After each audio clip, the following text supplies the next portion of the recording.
Have you ever wondered how getting completely lost in deep thoughts actually affects your creativity? Deep thinking opens up new pathways in our brain and sparks our creativity like nothing else. But let's be honest, sometimes that same deep thinking creates real challenges in our social life or at work. In today's video, we're going to talk about why deep thinking can sometimes feel like a heavy burden, how it reveals both our greatest strengths and our weaknesses, and most importantly, how we can take control of it and turn it into something that works for us, not against us.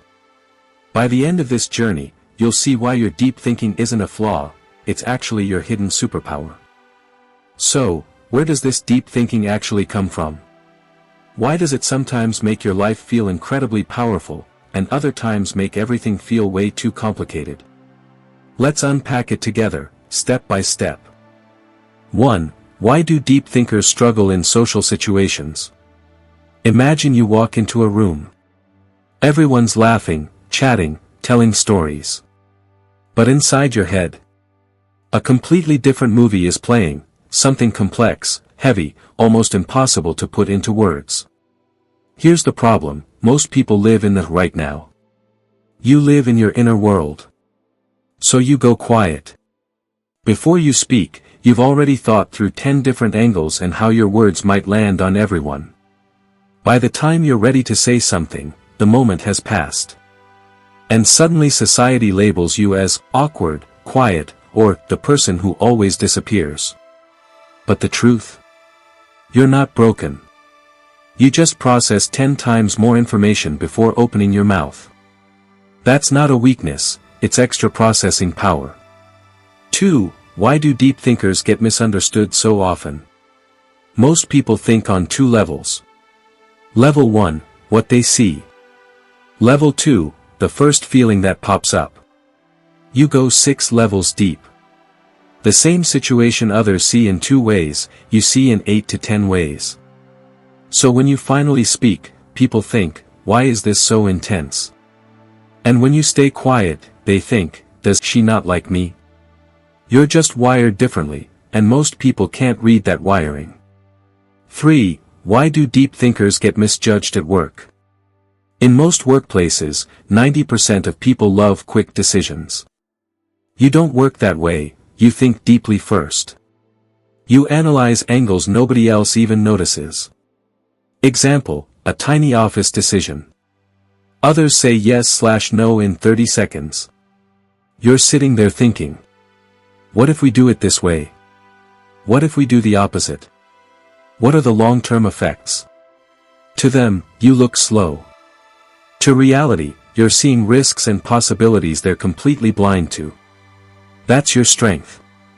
But they can't see the giant logic map inside your head.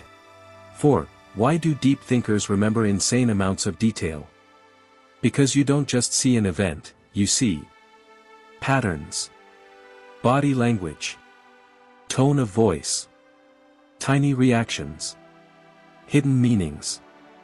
Future possibilities. Same event, 2 people watch it. Normal person remembers the surface. You store 10 layers of it. That's your hyper-observation superpower.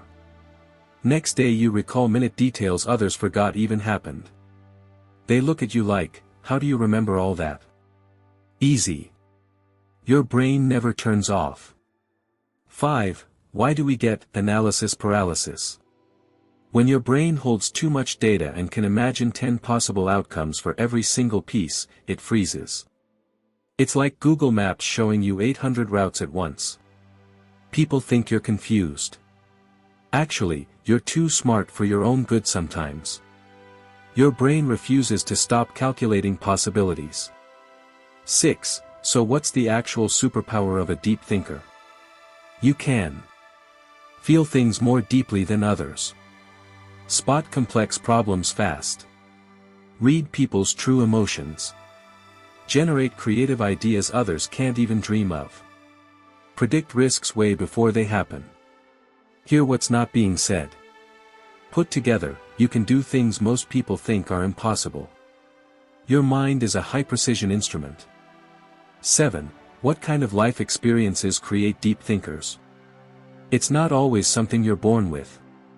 Very often it comes from childhood loneliness, having very few real connections, spending a lot of time alone, early trauma or heavy responsibility, being highly sensitive, growing up in an environment where feelings were big but words were few.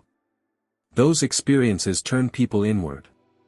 And over time, inward people become deep thinkers. 8. How to control deep thinking, without losing your gift. Don't try to stop it. Learn to steer it. Your brain won't shut up, just give it direction. Do a 10-minute brain dump every day, write everything down. Sort your thoughts into 3 buckets, needs attention now, can wait, not worth thinking about. And the most powerful trick. Pause and ask yourself. Do I want to think right now, or do I just want to feel? That one question alone cuts overthinking by 50% instantly. You don't need to turn off your depth. You just need to become the driver, not the passenger. If you found this video helpful, please make sure to subscribe to our channel.